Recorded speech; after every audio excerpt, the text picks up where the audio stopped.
చూస్తున్న తెలంగాణ టీవీ గరం ఛాయ్ వార్తలకు స్వాగతం సుస్వాగతం। ఈ రోజు ప్రధాన దినపత్రికలో వచ్చే వార్తలు చూద్దాం।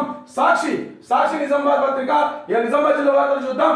పండుగకు సొంత ఊరికి విద్యా సంస్థలకు బుధవారం నుంచి దసరా సెలవులు కావడంతో హాస్టల్లో ఉండే విద్యార్థులు సొంత ఊర్లకు పయనమయ్యారు। దీంతో మంగళవారం నగరంలోని బస్ స్టాండ్ విద్యార్థులతో కిటకిటలాడింది। బస్సుల్లో సీట్ల కోసం విద్యార్థులు పోటీ పడ్డారు। గాంధీతాత కుటుంబ మిషన్ ఇప్పటికీ చెక్కు చెదరకుండా పనిచేస్తున్న 1945 నాటి కుటుంబ మిషన్ స్వాతంత్ర ఉద్యమంలో విదేశీ వస్త్ర బహిష్కరణలో భాగంగా పంపిణీ ఈ విషయం ద్వారా ఇప్పటి వరకు 4000 మందికి శిక్షణ। అదేవిధంగా సోయా పంటను పూర్తిగా కొనుగోలు చేస్తాం। వేల్పూర్లో సోయా కొనుగోలు కేంద్రాన్ని ప్రారంభిస్తున్న market chairman Gangareddy. R&D in charge ఎస్సీగా వసంత్ నాయక్ ఫ్యామిలీ సర్వేను పక్కాగా నిర్వహించాలి। వీసీలో పాల్గొన్న కలెక్టర్ రాజీవ్ గాంధీ హనుమంతో అధికారులు।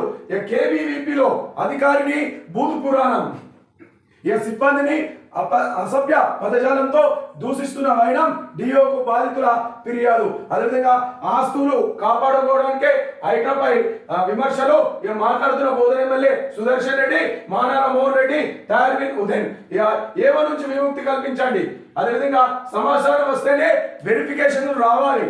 అదేవిధంగా ఉమ్మడి జిల్లా స్పెషల్ ఆఫీసర్గా శరత్ నిత్యం ప్రజాక్షేత్రంలోకే స్థానిక సంస్థలపైన అని మనకు ఇక్కడ చూద్దాం ఒకసారి।